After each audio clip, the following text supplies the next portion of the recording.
Bismillahirrahmanirrahim. Assalamu alaikum. In my previous lecture, I discussed the capital and revenue expenditures, and now I am going to explain capital and revenue receipts. What are the capital receipts and what are the revenue receipts will be discussed in this lecture. First, what is meant by receipts or receipts? Receipts or receipts means inflow of cash into the business. मतलब कहने का ये है कि cash जो business ने receive किया उसे हम रिसीट्स कहेंगे. और there are two types of receipts. One is the capital receipt and other is the revenue receipts. अब कैश का मतलब ये नहीं होगा कि कैश रिसीव किया. If the business receive the cheque this will also called receipts.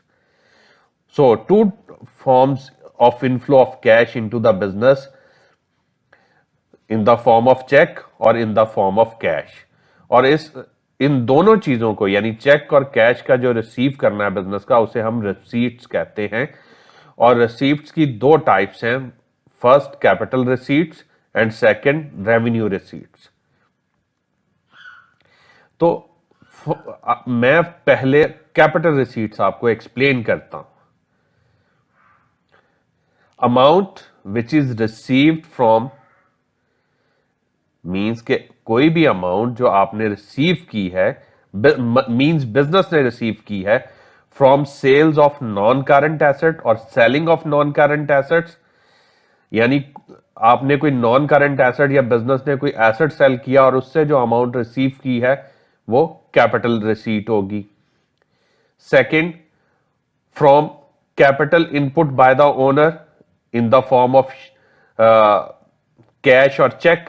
कोई भी इनपुट किया बिजनेस को, कोई भी इनफ्लो हुआ बिजनेस में, तो वो आपका थ्रू बाय द ओनर, यानी ओनर ने बिजनेस को कैश दिया, ओनर ने बिजनेस को चेक दिया, इन्वेस्टमेंट की बिजनेस में ओनर ने, तो वो आपका कैपिटल रिसीप्ट्स होगी.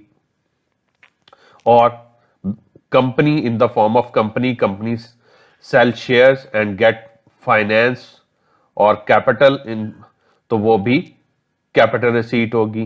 कि कंपनी ने शेयर सेल किया, उससे अमाउंट रिसीव किया, वो भी capital receipt. Non current asset sale किए हैं और उनसे अमाउंट रिसीव किया, वो भी capital receipt. And the third way of receiving capital receipts, taking bank loan और इशूइंग डिबेंचर्स. मतलब अगर बिजनेस जो है वो बैंक लोन लेता है और उससे अमाउंट रिसीव करता है, या लिमिटेड कंपनीज जो डिबेंचर जनरल पब्लिक को सेल करके लोन लेती हैं, तो उससे जो रिसीट्स आती हैं वो भी कैपिटल रिसीट्स होंगी. तो देयर आर थ्री आइटम्स और three types of receipts will be categorised as capital receipts. First, amount received through by the selling of non current assets. Second, owner investment into the business. Third, loan taken by the business. ठीक है, तो ये three types जो है capital receipts होंगी. अब in case of limited companies, limited company can generate loan by selling of debentures, तो वो डिबेंचर्स को भी हम लोन की कैटेगरी में ही कंसीडर करेंगे, वो भी कैपिटल रिसीट्स ही होंगी.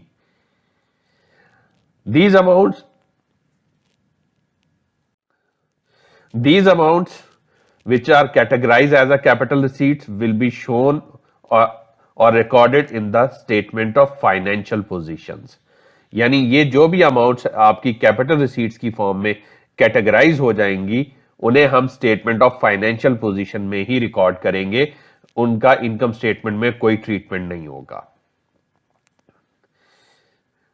These receipts are generated. अब इसको अगर हम सम अप करें तो इसको हम कह सकते हैं कि these receipts will increase the business liabilities or reduce business assets. यानी या तो बिजनेस की लाइबिलिटीज इंक्रीज कर देंगी या बिजनेस के एसेट्स को रिड्यूस कर देंगी. ठीक है, like if business taken bank loan, business was taken bank loan, तो उसमें बिजनेस की लाइबिलिटी इंक्रीज हुई. If business were issued debentures, तो डिबेंचर्स की फॉर्म में भी लाइबिलिटी इंक्रीज हुई. If owner invested amount into the business, तो ऑनर की इन्वेस्टमेंट भी एक लाइबिलिटी की ही कैटेगरी है, तो वो भी लाइबिलिटी इंक्रीज हो गई. And if business sold non current assets तो इससे एसेट्स रिड्यूस हो गए। तो या तो आपके एसेट्स रिड्यूस होंगे थ्रू कैपिटल रिसीट्स या आपकी लायबिलिटीज इंक्रीज होंगी, तो ये आपकी कैपिटल रिसीट्स होंगी और ये स्टेटमेंट ऑफ फाइनेंशियल पोजीशन में शो होंगी। तो सिंपल याद रखने के लिए आप तीन आइटम्स स्ट्रेट फॉरवर्ड याद रखें, sales of non current assets, owner investment in the form of capital और in the form of shares, यानी शेयर्स बाय करके ऑनर ने इन्वेस्टमेंट की है लिमिटेड कंपनीज में, तो वो भी कैपिटल रिसीट होगी। Taking bank loan by the business और selling debentures and taking loan from general public, तो these are all capital receipts. इनके अलावा बाकी जितनी भी रिसीट्स होती हैं वो रेवेन्यू रिसीट्स होती हैं। Next, revenue receipts. Revenue receipts are amounts received by the business due to selling of goods और सर्विसेज। बिजनेस जो है जो अमाउंट रिसीव करता है थ्रू सेल ऑफ गुड्स और सर्विसेज, वो उसकी रेवेन्यू रिसीट्स होती हैं। फॉर एग्जाम्पल, जो आपका रेवेन्यू होता है जिसको हम रेवेन्यू रिकॉर्ड करते हैं और सेल्स रिकॉर्ड करते हैं, जो हम कहते हैं sold goods by the business and received cheque, तो वो आपकी रेवेन्यू रिसीट्स हैं। अगर बिजनेस किसी को सर्विसेज प्रोवाइड करता है, मींस फॉर एग्जांपल जैसे बैंक्स हैं, वो आपको आपका कैश जो है वो सेफ कस्टडी ऑफ कैश की सर्विसेज आपको प्रोवाइड करते हैं, वो भी जो अमाउंट रिसीव करेंगे फ्रॉम अकाउंट होल्डर्स वो रेवेन्यू रिसीट्स होंगी। स्कूल्स एजुकेशन प्रोवाइड करते हैं, स्टूडेंट्स को सर्विसेज सेल करते हैं और उसके अगेंस्ट जो अमाउंट वो रिसीव करते हैं वो भी उनकी रेवेन्यू रिसीट्स होंगी। डॉक्टर अपनी सर्विसेज सेल करता है, आपको सर्विसेज प्रोवाइड करता है, सेल करता है, उसके अगेंस्ट जो अमाउंट रिसीव करता है वो डॉक्टर्स की या हॉस्पिटल्स की रेवेन्यू रिसीट्स होंगी। तो थ्रू सेल, अब गुड्स की भी मैं एक और एग्जांपल दे देता हूं। रिटेल स्टोर है, तो कोई भी डिपार्टमेंटल स्टोर और retail store sold goods and received amounts, तो वो भी उसकी रेवेन्यू रिसीट्स होंगी। मींस के सेलिंग ऑफ गुड्स और सर्विसेज से जो भी अमाउंट रिसीव होती है वो रेवेन्यू रिसीट्स होती हैं। और one more thing, I want to add one more thing, revenue receipts are regular receipts by the business. Capital receipts are non routine receipts. ठीक है, रूटीन में वो नहीं आती, once in a life, twice in a life, या 1, 2, 3 years के बाद वो एक बार ट्रांजैक्शन अकर होती है। बट जो रेवेन्यू रिसीट्स होती हैं ये रेगुलर बेसिस पे अकर होती हैं और रेगुलर बेसिस पे आप अमाउंट रिसीव करते रहते हैं। डेली बेसिस और मंथली बेसिस और वीकली बेसिस आप सर्विसेज सेल करते हैं, गुड सेल करते हैं और उससे हम आप अमाउंट रिसीव करते रहते हैं। सिमिलरली अगर आप किसी को अपनी प्रॉपर्टी रेंट पे देते हैं तो वो भी रेवेन्यू रिसीट्स होगी, क्योंकि वो भी आप रेगुलर बेसिस पे अमाउंट्स रिसीव कर रहे हैं और उसमें भी आप सर्विसेज ही सेल कर रहे हैं। गुड, आपने अपनी प्रॉपर्टी सेल नहीं की, बल्कि उनको जो अकोमोडेशन सर्विसेज है वो सेल की है कि आप वहां पे रह सकते हैं, तो वो भी आपकी रेवेन्यू रिसीट्स होंगी। तो amount received through selling of goods और services are categorise as a revenue receipts. In short you can say जो कि कैपिटल रिसीट्स की 3 आइटम्स हैं, उनके अलावा जितनी भी रिसीट्स होंगी वो रेवेन्यू रिसीट्स होंगी। And these are recurring receipts. Recurring receipts means के कंटिन्यूसली अकर होती रहती हैं, कि ये नहीं है कि एक दफा अकर होगी और उसके बाद नहीं होंगी, बार बार आप इनको रिसीव करते रहेंगे। मैंने आपको ऑलरेडी एक्सप्लेन किया है कि डेली बेसिस पे, वीकली बेसिस पे, मंथली बेसिस पे you will receive these amounts again and again, and these receipts will be recorded in income statement. Okay, और ये जितनी भी रिसीट्स हैं ये इनकम स्टेटमेंट में इनकम के तौर पे हम रिकॉर्ड करेंगे। रिवाइज कर दूं, कैपिटल रिसीट्स वो रिसीट्स हैं जो थ्रू सेलिंग ऑफ शेयर्स यानी ऑनर इन्वेस्टमेंट के थ्रू मिलती हैं, through selling of non current asset आपने अमाउंट रिसीव की, या थ्रू सेलिंग ऑफ डिबेंचर्स, आपने डिबेंचर लिमिटेड कंपनी थी डिबेंचर सेल किया उससे रिसीव की, और टेकिंग बैंक लोन, आपने बैंक लोन लिया उससे आपको अमाउंट रिसीव हुई है, तो वो इन दैट केस अगर बिजनेस ने बैंक लोन लेके अमाउंट रिसीव किया तो इन दैट केस उस बिजनेस की या आपकी वो कैपिटल रिसीट्स होंगी। On the other hand selling of goods और सर्विसेज से जो आप अमाउंट रिसीव करते हैं वो आपकी रेवेन्यू रिसीट्स होती हैं। और रेवेन्यू रिसीट्स की मैंने और आपको बताया कि ये रिकरिंग बेसिस पे होती हैं, मतलब कंटिन्यूसली अकर होती रहती हैं, अगेन एंड अगेन रिपीटेडली अकर होती रहती हैं। तो ये आपकी रेवेन्यू रिसीट्स होती हैं। और जो आपकी कैपिटल रिसीट्स होती हैं वो रिपीटेडली अकर नहीं होती, बट वो नॉन रूटीन ट्रांजैक्शंस होती हैं और कभी कभार ही अकर होती हैं, मतलब वंस इन 2 ईयर, 3 ईयर्स और 5 ईयर्स, और सम टाइम ऐसा होता है कि वंस इन होल लाइफ वो अकर होती हैं। और जो रेवेन्यू रिसीट्स हैं, these are recorded in as an income in income statement, and capital receipts are recorded in statement of financial position. Capital receipts में इंक्रीज बिजनेस लायबिलिटीज और decrease assets. ठीक है, तो जो रेवेन्यू रिसीट्स होती हैं वो बेसिकली उनका लायबिलिटीज के साथ डायरेक्टली आप इसको उनके साथ रिलेट नहीं कर सकते।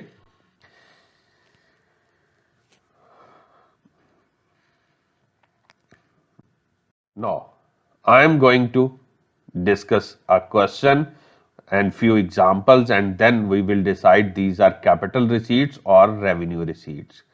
अभी मैंने एक क्वेश्चन पिक किया है, तो इसमें हम डिसाइड करते हैं और अपनी डेफिनेशन को अप्लाई करते हैं इस पे कि क्या वो कैपिटल रिसीट्स हैं या रेवेन्यू रिसीट्स हैं।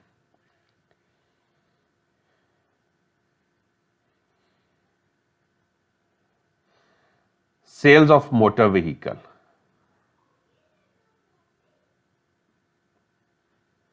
जी, motor vehicle is a non-current asset and sales of non-current assets are categorized as a capital receipt, and I am using CR for capital receipts and RR for revenue receipts. So sales of motor vehicle, sales of non-current asset and sales of non-current assets are capital receipts. Sales of meal, meal mean खाना, आपने खाना cell किया तो ये routine item है, goods में आ जाएगा, तो this is the revenue receipts.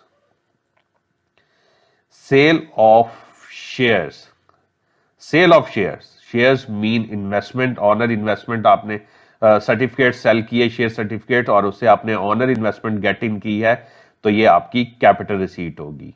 देखिए, sales of non current assets, owner investment into the business in the form of shares, यानी शेयर्स बाय करके इन्वेस्ट करें, या वैसे सोल ट्रेडर पार्टनरशिप में वैसे जो अमाउंट इन्वेस्ट कर देते हैं बिजनेस में, तो वो revenue receipt, sorry, capital receipts होती हैं। तो sales of shares are capital receipts.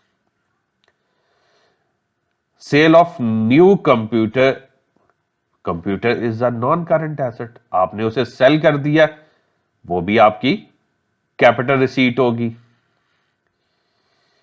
Sale of hotel accommodation means कि आपने आपका होटल था, यानी उस बिजनेस का मैं नॉर्मली समझता हूं कि अपने आप को उस जगह पे स्टैंड रख के आप फिर सोचें, तो होटल अकोमोडेशन जो सेल करता है बेसिकली वो सर्विसेज सेल कर रहा है, ठीक है, तो दीज आर रेवेन्यू रिसीट्स। ये नॉन करंट एसेट नहीं है, सर्विसेज सेल करना, ये तो रूटीन आइटम है, आपकी इनकम होंगी, और ये रेवेन्यू रिसीट्स होंगी। Receipt from sales of petrol, petrol भी गुड्स के फॉर्म में आ जाता है कि यू आर सेलिंग गुड्स, तो गुड्स जो सेल करते हैं वो आपकी रेवेन्यू रिसीट्स होती हैं। देखिए, होटल अकोमोडेशन हो गया, पेट्रोल की सेल्स हो गई, दीज आर रूटीन सेल्स के कंटिन्यूसली ये बिजनेसेस होंगे, लाइक पेट्रोल पंप है, वो कंटिन्यूसली पेट्रोल बेची जा रहा है, सेल किए जा रहा है, तो ये उसकी रेवेन्यू रिसीट्स हैं, क्योंकि पेट्रोल उसके लिए नॉन करंट एसेट नहीं है। On the other hand, hotel accommodation में यू आर सेलिंग सर्विसेज, आप नॉन करंट एसेट तो सेल कर ही नहीं रहे, आप सर्विसेज सेल कर रहे हैं कि आप वहां पे अकोमोडेट कर सकते हैं, रह सकते हैं कुछ टाइम पीरियड के लिए जितना आपने रेंट पे किया है, तो these are regular basis receipts, तो ये रेवेन्यू रिसीट्स है। Sales of raw materials are also goods, so these are this sale will be categorized as a revenue receipt. Sale of bookshelf, bookshelf is the non current asset, तो non current asset की जो sales होंगी वो आपकी capital receipts होंगी।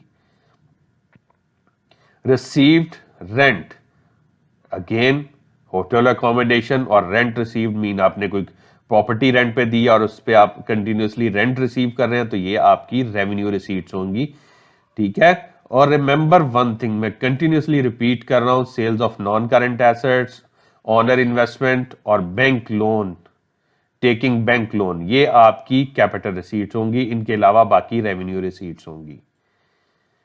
Received commission, commission आपने receive किया means आप कोई सेल्समैन के जॉब कर रहे हैं और वहां से आप चीजें सेल करते हैं और कमीशन रिसीव करते हैं, तो this is not capital receipt, so ये रेवेन्यू रिसीट होगी, क्योंकि कैपिटल रिसीट अभी मैंने रिपीट किया कि ये आइटम है। उनके अलावा यानी sales of non current assets, owner investment और taking bank loan, these are capital receipts. इनके अलावा बाकी सारी रिसीट्स आपकी रेवेन्यू रिसीट्स हैं। और स्पेशली जो रूटीन रिसीट्स होती हैं, जो आप रेगुलर बेसिस पे बार बार रिसीव करते रहेंगे अमाउंट्स, वो आपकी रेवेन्यू रिसीट्स होंगी।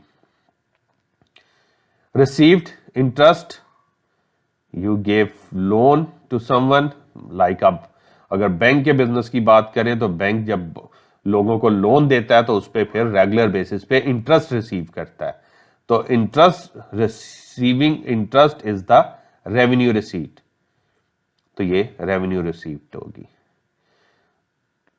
क्योंकि इसमें भी अगर आपको लोन के वर्ड से थोड़ा कंफ्यूज हो कि मैं शायद लोन का वर्ड बोल रहा हूं, तो मैंने जो कैपिटल रिसीट में वर्ड लोन यूज किया वो टेकिंग बैंक लोन है, not giving bank loan. Taking bank loan है, तो यहां पे तो हम बैंक, ये मैंने बैंक बिजनेस की बात की थी, बैंक ऑर्गेनाइजेशन की, तो वो बैंक जो है वो आगे लोगों को लोन देता है, ठीक है।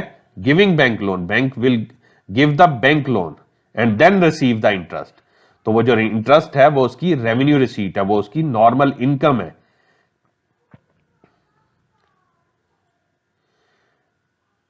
Take bank loan, bank loan जी, ये वो एग्जांपल आ गई कि taking bank loan is the capital receipt, तो ये कैपिटल रिसीट के तौर पे रिकॉर्ड हो जाएगा। And this is the simplest topic of the accounting, capital receipts and revenue receipts. Capital receipts are those receipts or those amount which are received through selling of non-current assets or received due to owner investment or received due to selling of shares or received due to taking bank loans or received due to selling of debentures by the limited companies, ठीक है। Debenture specifically limited companies ही cell कर सकती हैं, soul trader या partnership cell नहीं कर सकता। तो इनसे जो अमाउंट रिसीव होती है, these amounts are capital receipts, और बाकी सारी जो रिसीट्स होती हैं जो रेगुलर बेसिस पे बिजनेस रिसीव करता है थ्रू सेलिंग ऑफ गुड्स और सर्विसेज, वो रेवेन्यू रिसीट्स होती हैं। That's it. अगर आपको कंफ्यूजन हो इसमें तो आप दोबारा से इस लेक्चर को देख लें, बट याद रखिए सिर्फ आपको कैपिटल रिसीट को समझना है, उनको याद रखना है, बाकी जितनी भी अमाउंट बिजनेस रिसीव करता है वो रेवेन्यू रिसीट्स होती हैं। तो अगर आपको कैपिटल रिसीट समझ आ जाती हैं, याद हो जाती हैं, तो automatically the rest of receipts will be categorised as a revenue receipts. If you need further practice questions, you can visit my website www.atpworld.net, and you should subscribe my channel for further lectures. If you have any question, I have provided my contact details in description box. You can contact me on any through any medium. I will help you and inshallah answer your questions. Till the next lecture, Allah Hafiz.